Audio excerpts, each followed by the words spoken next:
Hi, this is Revathi. Welcome to అందమైన కథల పొదిరిల్లు. Video చూస్తున్న ప్రతి ఒక్కరికి, అలాగే లైక్స్, కామెంట్స్తో ఎంకరేజ్ చేస్తున్న వారందరికీ నా హృదయపూర్వక ధన్యవాదాలు. ఇక కథలోకి వస్తే, కళ్యాణ్ తెచ్చిన శారీని మైథిలి గ్యారేజ్ దగ్గర తీసుకొచ్చి కళ్యాణ్ మొహాన విసిరేస్తుంది కదా. ఆ తర్వాత నుంచి స్టోరీ కంటిన్యూషన్. ఏమైంది ఎనిమి, శారీ నచ్చలేదా అని అడుగుతుండగానే అర్జున్, వేణు కూడా అక్కడికి వస్తారు. నువ్వు నా కోసం శారీ తీసుకురావడం నచ్చలేదు, అందుకే నీ మొహం మీద కొడదామని వచ్చాను అంటుంది. అంత కోపం ఎందుకెనిమి? అర్జున్ నేను షాపింగ్కి వెళ్ళి గ్రానీకి బాబుకి తీసుకున్నట్టే నీకు తీసుకున్నాను అంటాడు. వాళ్ళిద్దరూ నీ వాళ్ళు కాబట్టి తీసుకున్న అర్థం ఉంది, కానీ నా కోసం ఎందుకు తీసుకొచ్చావు అని అడుగుతుంది. ఫస్ట్ నువ్వే కదా వేలం పాట పాడింది. కార్ మంచి రేటుకు పోయి నేను అనుకున్న పబ్లిసిటీ వచ్చిందనే సంతోషంలో అందరికీ బట్టలు తీసుకున్నాను అంటాడు. అర్జున్ వాళ్ళ మధ్యకు వస్తూ, అవునమ్మా, మీకే కాదు, నాకు, సంజనాకి, వేణుకి కూడా బట్టలు తీసుకున్నాడు అని చెప్తుంటే, మీ అందరికీ తీసుకోవడం వేరు, నాకు తీసుకోవడం వేరు అర్జున్. ఇంతకుముందు కూడా ఈయన గారు నాకు చీరలిచ్చి, ఈ చీరలు కట్టుకొని నా దగ్గర పడుకోమని అడిగాడు. ఇప్పుడు కూడా అదే ఉద్దేశంతో తెచ్చాడేమో అడగటానికి వచ్చాను అంటుంది. నేనిప్పుడు ఆ ఉద్దేశంతో ఏమీ తేలేదు, మామూలుగానే తెచ్చాను అంటాడు కోపంగా. నువ్వు ఏ ఉద్దేశంతో తెచ్చినా నాకు మాత్రం ఆ ఉద్దేశమే గుర్తొస్తుంది. అలా గుర్తు వచ్చేలా చేసావు మరి అని అంటుంది. కళ్యాణ్ ఏమీ మాట్లాడకుండా మౌనంగా ఉంటాడు. నువ్వు నాకు ఇలా చీరలు తెచ్చివ్వడం ఆ లత లాంటి వాళ్ళు ఎవరైనా చూస్తే ఏమనుకుంటారు అని అడుగుతుంది. మైథిలి ఆవేశానికి కళ్యాణ్ మౌనంగా ఉంటాడు. మైథిలి తిరిగి అర్జున్ వైపు చూస్తూ, మీకు తెలుసు కదా అర్జున్, మోహన్కి నాకు పెళ్ళి ఫిక్స్ అయిందని. మరికొన్ని నెలలో నాకు మోహన్కి పెళ్ళి అని అనబోతుండగా, ఏయ్ అంటూ ఒక్కసారిగా చూపుడు వేలు చూపిస్తూ కోపంతో గట్టిగా అరుస్తాడు కళ్యాణ్. ఆ అరుపుకి మైథిలితో పాటు అర్జున్, వేణు కూడా ఉలిక్కిపడి ఆశ్చర్యంగా చూస్తుంటారు. కళ్యాణ్ కల్లెర చేసి తనకై చూస్తూ, అంతకు మించి గొంతులో నుంచి పదాలు బయటికి దాటాయో చంపేస్తాను అంటాడు ఆవేశంగా. కళ్యాణ్లో కోపాన్ని చూసి మైథిలి భయపడుతుంటుంది. నీకు ఈ చీర వద్దు, అంతే కదా అంటూ ఆ చీరతో ఆయిల్ అంటిన కార్ని కోపంగా తుడుస్తుంటాడు. రే కళ్యాణ్, ఏమిటా నువ్వు చేస్తున్నది అని అడుగుతాడు అర్జున్. నువ్వాగు అర్జున్, ఊరుకునే కొద్దీ ఈవిడ గారు రెచ్చిపోతుంది. నా ముందే ఇష్టం వచ్చినట్టుగా మాట్లాడుతుంది. ఇప్పుడు ఇలా మాట్లాడడానికి కారణం ఈ చీరే కదా అంటూ ఆ చీరతో కారు తుడుస్తుంటాడు. దాంతో ఆ చీరకి అంతా ఆయిల్ అంటుతుంటుంది. తర్వాత కళ్యాణ్ ఆ చీరని ఓ పక్కకి కుప్పగా వేసి, అగ్గిపెట్ట తీసుకురా వేణు అంటాడు. కళ్యాణ్ కోపానికి వేణు కూడా భయపడుతూ, దేనికన్నా అని అడుగుతాడు. ముందు తీసుకురా అంటూ కసురుతాడు. క్షణంలో వేణు అగ్గిపెట్టె తెచ్చి ఇస్తాడు. అగ్గిపెట్టె గీసి ఆ చీర మీద వేస్తాడు. అది బగబగా మండుతుంటుంది. కళ్యాణ్ కాలుతున్న ఆ చీర వైపు కసిగా చూసి తిరిగి మైథిలిని చూస్తూ, ఇప్పుడు ఆ చీర ఎలా మండుతుందో నీ నోటి వెంట మోహన్ పెళ్ళి అని వచ్చినా కూడా నా గుండె అలాగే మండుతుంది. ఇంకొక్కసారి ఆ మోహన్ని పెళ్లి చేసుకుంటాననే మాట నీ నోటి వెంట వచ్చిందంటే జర్మనీ వెళ్ళి ఆ మోహన్ని చంపేయటానికి నాకు ఎంతోసేపు పట్టదు అంటాడు. ఆ మాటలు అనేటప్పుడు కళ్యాణ్ కళ్ళు నిప్పులు చెరుగుతుంటే అది చూసి భయపడుతుంటుంది. అర్జున్, వేణు పక్కనే ఉన్నారని చూసి మైథిలికి దగ్గరగా వచ్చి, నీ తనువు నాది, అది నాకు మాత్రమే సొంతం. మోహన్తో పెళ్ళి గిల్లి అని పిచ్చి పిచ్చిగా మాట్లాడకుండా ఇక్కడి నుంచి వెళ్ళు అని మైథిలికి వినపడేటట్టు మాత్రమే చెప్తాడు. కళ్యాణ్ మాటలకు మైథిలి కోపంతో కళ్యాణ్ షర్ట్ కాలర్ పట్టుకుంటుంది. అమ్మ మైథిలి, వాడితో పాటు నువ్వు తొందరపడకు అంటూ అర్జున్ వాళ్ళ దగ్గరకు వస్తాడు. దాంతో మైథిలి కళ్యాణ్ షర్ట్ వదిలి, ఛీ, ప్రేమ విలువ తెలియని నీలాంటి వాడితో ఎంత మాట్లాడినా వేస్ట్ అని కోపంగా చెప్పి కారు దగ్గరకు వచ్చి కారు స్టార్ట్ చేసుకొని వెళ్తుంటుంది. కళ్యాణ్ బగ్గుమనే కోపంతోనే ఆ చీరను తగలబట్టం చూస్తుంటాడు. ఆ నైట్ ఇద్దరూ నిద్రపోకుండా మానసిక సంఘర్షణకు గురవుతుంటారు. ఇలా రోజులు గడిచి వారం రోజులు దాటినా ఇద్దరు ఫోన్లో కూడా మాట్లాడుకోలేరు. తర్వాత ఒకరోజు మైథిలి ఆఫీస్లో ప్రాజెక్ట్ గురించి ఫోన్లో రిక్వెస్ట్గా మాట్లాడుతూ, నాకు ఇంకొక అవకాశం ఇవ్వండి సార్, నేను ఖచ్చితంగా ఈ డీల్ని పూర్తి చేస్తాను అని మాట్లాడుతుంటే, సారీ మేడం, అనుకున్నంత ఫాస్ట్గా ఈ ప్రాజెక్ట్ ముందుకు వెళ్ళడం లేదు అని వాళ్ళు మాట్లాడుతుంటారు. ఎదురుగా కూర్చున్న మేనేజర్ రమేష్ మైథిలి పరిస్థితిని చూస్తుంటారు. మైథిలికి తెలియకుండా రమేష్ కళ్యాణ్కి వీడియో కాల్ చేస్తుంటాడు. గ్యారేజ్లో కస్టమర్స్తో మాట్లాడుతున్న కళ్యాణ్ ఆ కాల్ చూసి పక్కకు వచ్చి రమేష్ కాల్ అన్నట్టుగా మామూలుగా లిఫ్ట్ చేసేసరికి మైథిలి ప్రాజెక్ట్ గురించి బాధపడుతూ వాళ్ళని రిక్వెస్ట్ చేయటం కనిపిస్తుంటుంది. మైథిలిని అలా చూడగానే మన స్వీట్ మెంటలోడు తన మీద కోపాన్ని వదిలేసి బాధతో చలించిపోతుంటాడు. మైథిలి ఫోన్లో వాళ్ళు రిక్వెస్ట్ చేస్తూ ప్రాజెక్ట్ కంప్లీట్ కావడానికి ఇంకా టైం ఉంది కదా సార్, ఆ టైం వరకు మేము హార్డ్ వర్క్ చేసేనా ప్రాజెక్ట్ కంప్లీట్ చేయగలుగుతాము అని అంటుంది.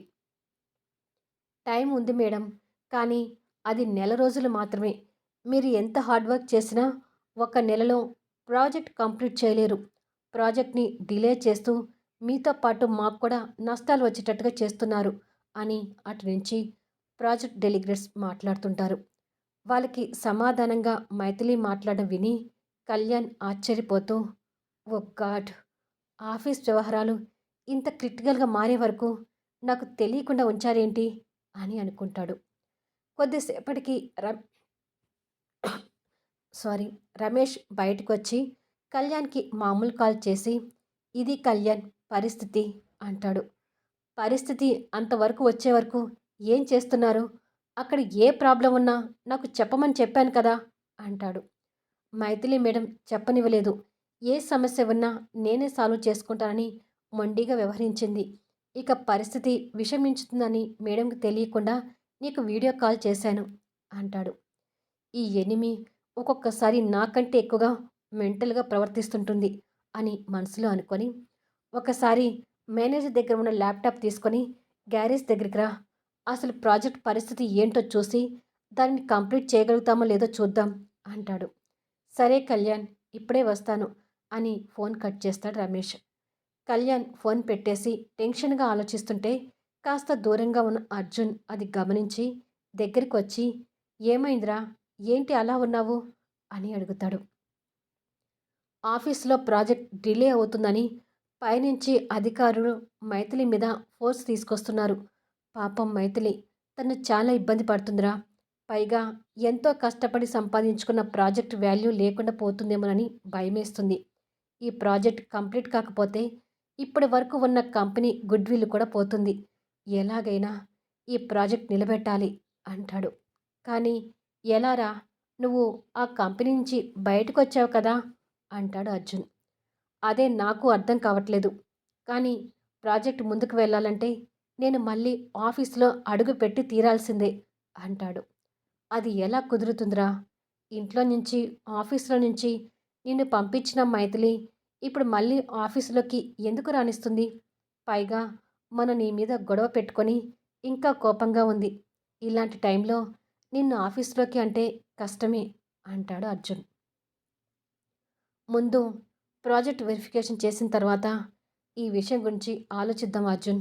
అందుకే రమేష్ని ల్యాప్టాప్ తీసుకుని రమ్మన్నాను అని మాట్లాడుతుండగానే రమేష్ మేనేజర్ ల్యాప్టాప్ తీసుకుని వస్తారు. కళ్యాణ్ దాన్ని తీసుకొని తన రూమ్లోకి వెళ్ళి ల్యాప్టాప్ ఓపెన్ చేసి ప్రాజెక్ట్ డీటెయిల్స్ చెక్ చేస్తుంటాడు. పక్కనే రమేష్ మేనేజర్ కూడా కూర్చొని ఉంటారు. కంటిన్యూగా 3 గంటలు దాని మీదే కూర్చొని ప్రజెంట్ ప్రాజెక్ట్కి సంబంధించిన పూర్తి డీటెయిల్స్ తెలుసుకొని, ప్రాజెక్ట్ పూర్తి చేయడానికి ఇంకా నెల రోజులే టైం ఉంది.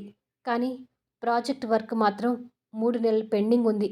ఇది పూర్తి చేయడం అంటే చాలా కష్టం. కానీ గట్టిగా ప్రయత్నిస్తే మాత్రం పూర్తి చేయగలుగుతామనే నమ్మకం ఉంది అంటాడు. కానీ కళ్యాణ్, ప్రాజెక్ట్ పూర్తి చేస్తామనే నమ్మకం పై అధికారులకు కల్పించాలి. మనకే అంత నమ్మకం లేనప్పుడు ఇక వాళ్ళని ఎలా ఒప్పిస్తాము అంటాడు రమేష్. వాళ్ళకి నమ్మకం కుదిరేటట్టుగా కంపెనీ నుంచి ఒక స్టేట్మెంట్ని రెడీ చేసి కంపెనీ చైర్పర్సన్గా మైథిలితో ప్రజెంటేషన్ ఇప్పించాలి. దీనికి వాళ్ళు అంగీకరిస్తే మనం సగం సక్సెస్ అయినట్టే అంటాడు. కానీ కళ్యాణ్, ఇదంతా జరుగుతుందంటావా అని అడుగుతాడు రమేష్. ఖచ్చితంగా జరిగి తీరాలి రమేష్. లేదంటే ఇన్నేళ్ళు ఐశ్వర్య గ్రూప్ ఆఫ్ ఇండస్ట్రీస్ని కష్టపడి నిలబెట్టుకుంటూ వచ్చినందుకు ఉపయోగం లేకుండా పోతుంది అంటాడు కళ్యాణ్ బాధపడుతూ. అంటే సార్, మళ్ళీ మీరు ఆఫీస్కి వస్తారా అని అడుగుతాడు మేనేజర్. అలా అడగగానే మైథిలి కళ్యాణ్ని ఐశ్వర్యని నుంచి పంపించడం, ఆఫీస్ నుంచి పంపించడం గుర్తొస్తూ, నాకు ఆఫీస్కి వెళ్ళాలని లేదు, కానీ వెళ్ళకపోతే ఈ ప్రాజెక్ట్ క్యాన్సిల్ అయిపోతుంది. దానికి నష్టంగా కంపెనీ కొన్ని కోట్లు వెచ్చించాల్సి వస్తుంది. ఇదంతా జరగకుండా ఉండాలంటే నా ఎనిమి చేసిన అవమానాల గురించి పట్టించుకోకుండా ముందుకు అడుగు వేయాలి అని అనుకుంటాడు మనసులో. ఏం ఆలోచిస్తున్నావు కళ్యాణ్ అని అడుగుతాడు రమేష్. ఏమీ లేదు. ఇవాళ నైట్ మైథిలితో ఫోన్లో మాట్లాడి ప్రాజెక్ట్ గురించి డిస్కషన్ చేసి రేపు ఆఫీస్కి వస్తాను. ఈ నైట్ స్టేట్మెంట్ అంతా రెడీ చేస్తాను. ఈ ల్యాప్టాప్ ఇక్కడే ఉండనివ్వండి అంటాడు. అలాగే, కానీ ఈ విషయం నీతో చెప్పినందుకు మైథిలి మేడం మా మీద ఇంత ఎత్తున ఎగురుతుంది. అదంతా నువ్వే చూసుకోవాలి అంటాడు రమేష్. ఇప్పటి వరకు నాకు చెప్పకుండా ఆవిడగారు ఉద్ధరించింది ఏమిటంట అని కోపంగాని, సరేలే నేను చూసుకుంటానులే అంటాడు. నైట్ 10 అవుతుండగా లత ఇంటెడు చాకరీ చేసి బెడ్ మీద వాలి, అమ్మో నడుములు పట్టుకుపోతున్నాయి, ఈ నడుం నొప్పులతో బెడ్ మీద పడుకోవడం కంటే హాయిగా కింద పడుకుంటే మంచిదేమో అని అనుకొని దిండుని కింద వేసి కింద పొర్లాడినట్టుగా పడుకొని, పొద్దుటి నుంచి క్షణం తీరికలేదు, హాయిగా పడుకోవాలి అని కళ్ళు మూసుకుంది. అలసిపోయి ఉండడంతో తొందరగానే నిద్రలోకి జారుకుంటుంది. మైథిలి తన పరిస్థితి చూసి కాస్త నవ్వుకొని హాల్లోకి వచ్చేసరికి అనసూయం గారు సోఫాలో మనవడి మీద దిగులుతో కూర్చొని ఉంటుంది. ఆఫీస్ చిరాకులతో బాధతో ఉన్న మైథిలి కూడా అక్కడికి వెళ్ళి అనసూయం గారి ఒడిలో తల పెట్టుకొని పడుకుంటుంది. ఎప్పుడు అలా కళ్యాణ్ పడుకోవటం అనసూయం గారికి గుర్తొచ్చి మైథిలిని ఆశ్చర్యంగా చూస్తుంటుంది. ఏంటమ్మమ్మ గారు అలా చూస్తున్నారు? నేను మీ ఒడిలో పడుకోకూడదా అని అడుగుతుంది. ఎందుకు పడుకోకూడదమ్మా? కళ్యాణ్‌లాగా నువ్వు నా మనవరాలివే కదా అంటూ మైథిలి తల మీద చేయి పెట్టి అభిమానంగా నిమురుతుంటుంది. ఇక్కడ కళ్యాణ్ ల్యాప్టాప్ పెట్టుకొని ప్రాజెక్ట్ డీటెయిల్స్ చూస్తూ తనకి కాల్ చేస్తుంటాడు. తన ఫోన్ రూమ్లో ఉండిపోయి మిస్డ్ కాల్స్ పడుతుంటాయి. కళ్యాణ్ కాస్త చిరాకు పడుతూ, ఈ ఎనిమి ఫోన్ లిఫ్ట్ చేయకుండా నన్ను ఇలా కూడా ఇరిటేట్ చేస్తుందా అని తిట్టుకుంటాడు. మైథిలి అలాగే ఒడిలో పడుకొని, మీకు నాకన్నా మీ మనవడు కళ్యాణ్ అంటేనే ఎక్కువ ఇష్టం కదా అమ్మమ్మగారు అని అడుగుతుంది. ఎందుకు అలా అడుగుతున్నావు మైథిలి?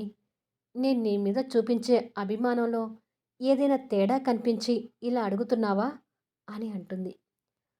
అలా తేడా ఏమీ కనిపించలేదు, కానీ కళ్యాణ్ ఇక్కడ ఉన్నప్పుడు మీ మొహంలో ఉన్న సంతోషం కళ్యాణ్ వెళ్ళిన తర్వాత కనిపించటం లేదు. ఎన్నో ఏళ్ళ నుంచి నా కోసం ఎదురు చూశారు. నేను ఐశ్వర్య అని మీకు తెలిసినప్పుడు అన్ని సంవత్సరాలు మీరు పడిన శ్రమకి ఫలితం దక్కిందనే సంతోషం ఆ క్షణం మీ మొహంలో బాగా కనిపించింది. కానీ కళ్యాణ్ ఎప్పుడైతే ఇక్కడి నుంచి వెళ్ళిపోయాడో మీ మనవడి మీదున్న బాధ మీ మనవరాలు దొరికిందనే సంతోషాన్ని మింగేసిందని నాకు స్పష్టంగా అర్థమవుతుంది. అందుకే ఇలా అడిగాను అంటుంది. నువ్వు చెప్పింది చాలా వరకు నిజమేనమ్మా. కానీ నీ మీద నాకు ప్రేమాభిమానాలు లేవని మాత్రం అనుకోకు. నిజంగా నీ మీద నాకు ప్రేమే లేకపోతే నా మనోడు వద్దని చెప్పిన చావో బతుకో మొండిగా వాడితోనే వెళ్ళిపోయి ఉండేదాన్ని. ఇక వాడి మీద నాకున్న ప్రేమాభిమానాలంటావా? నీకు ప్రసవం జరిగి నీకు పుట్టిన కొడుకు ఎలా ఉంటాడో తెలియకపోయినా వాడి మీద ప్రేమతో వాడిని చూడటం కోసం ఇక్కడి వరకు వచ్చి కళ్యాణ్‌తో అవమానాలు పడ్డావు. మరి నేను చిన్నతనం నుంచి ఈ ఐశ్వర్య నిలయంలో కళ్యాణ్‌కి అన్నీ నేనే పెంచాను. వాడు కూడా గ్రానీ, గ్రానీ అంటూ నా మీద ప్రాణాలు పెట్టుకొని పెరిగాడు. ఈ నిలయంలో ఏ మూల చూసినా వాడి జ్ఞాపకాలు అలా నిలబడిపోతున్నాయి. అలాంటి వాడు నాకు ఈ నిలయానికి దూరంగా వెళ్తే బాధ ఉండదంటావా మైథిలి అని అడుగుతుంది. మీరు చెప్తున్నది కూడా నిజమే గ్రాని. అంటూ కన్నీళ్ళు తుడుచుకొని, నేను వచ్చి మీ ఇద్దరిని విడదీశానేమో అనిపిస్తుంది అని అంటుంది బాధగా. కళ్యాణ్ ఇక్కడ ఫోన్ ట్రై చేసి ఒకసారి గ్రానికి చేద్దాం అని అనుకొని కాల్ చేస్తుంటాడు. అనసూయం గారి పక్కన ఉన్న ఫోన్ రింగ్ అవుతుంటుంది. మాటల్లోనే నా మనవడు ఫోన్ చేస్తున్నాడు, వీడికి నూరేళ్ళు అని ఫోన్ లిఫ్ట్ చేసి, ఏంటి కళ్యాణ్ అంటుంది. ఏం చేస్తున్నారు గ్రాని అని అడుగుతాడు. అనసూయం గారు నవ్వి, నువ్వు పడుకున్నట్టే మైథిలి కూడా నా ఒడిలో తల పెట్టుకొని పడుకుంటే మాటలు చెప్తున్నాను అంటుంది. ఓహో, ఈవిడ గారు మా గ్రాని ఒడిలో పడుకున్న సీటుని కూడా ఆక్రమించిందా అని అనుకొని, అంటే తన దగ్గర ఫోన్ లేదేమో అందుకే లిఫ్ట్ చేయట్లేదట్టుంది అని అనుకొని, బాబు నిద్రపోయాడా గ్రాని అని అడుగుతాడు. హా, పడుకున్నాడు అంటుంది. మైథిలి అలాగే పడుకొని వాళ్ళ మాటలు వింటుంటుంది. మరి మీరిద్దరు కూడా పడుకోక ఏం చేస్తున్నారు అని అడుగుతాడు. ఇక వెళ్ళి పడుకుంటాం లేరా, అయినా నువ్వు కూడా పడుకోకుండా ఇప్పుడు కాల్ చేసావేంటి అని అడుగుతుంది అనసూయం గారు. అది గ్రాని, ఒకసారి నేను మైథిలితో ఫోన్ మాట్లాడాలి, తనకు ఫోన్ ఇవ్వు అని అంటాడు. ఇప్పుడేమి మాట్లాడాలిరా అని అడుగుతుంది. ఆఫీస్ విషయాల గురించి చెప్తే అనవసరంగా గ్రాని కంగారు పడుతుంది అని అనుకొని, నేను ఆశపడి కొనుక్కున్న కొత్త కార్ ఆవిడ డ్రైవ్ చేస్తుంది కదా, ఆ కార్కి ఏదో చిన్న ప్రాబ్లం అని చెప్పింది, దాని గురించి మాట్లాడాలి అంటాడు. సరే ఉండు అని అమ్మ మైథిలి, కళ్యాణ్ నీతో మాట్లాడతాడంట అని ఫోన్ ఇవ్వబోతుంది. మైథిలి ఆశ్చర్యంగా లేచి కూర్చొని, మొన్న గొడవైన దగ్గర నుంచి మా మధ్య మాటలు లేవు కదా, మళ్ళీ ఇప్పుడెందుకు మాటలు కలుపుతున్నాడో అని అనుకొని ఫోన్ తీసుకొని, ఇప్పటికే చాలా టైం అయింది అమ్మమ్మ గారు, మీరు వెళ్ళి పడుకోండి అని అంటుంది. సరేనమ్మా అని అనసూయం గారు వెళ్ళిపోతుంది. మైథిలి ఫోన్ తీసుకొని బాల్కనీలోకి వచ్చి, ఏంటో చెప్పు అని అంటుంది మాటల్లో తన టెంపర్ని చూపిస్తూ. కళ్యాణ్ ఆఫీస్ విషయాలే మాట్లాడబోతున్నాడు కానీ మీకు తెలుసు కదా, మరి దానికి మైథిలి సమాధానం ఏంటి అనేది, అసలు కళ్యాణ్ మళ్ళీ ఆఫీస్కి వస్తాడా లేదా అనేది నెక్స్ట్ వీడియోలో చూద్దాం. ఈ వీడియో ఎలా ఉంది అనేది మీ అభిప్రాయాల రూపంలో కామెంట్స్లో తెలియచేయండి. అలాగే లైక్స్ ఇవ్వడం మాత్రం మిస్ కాకండి.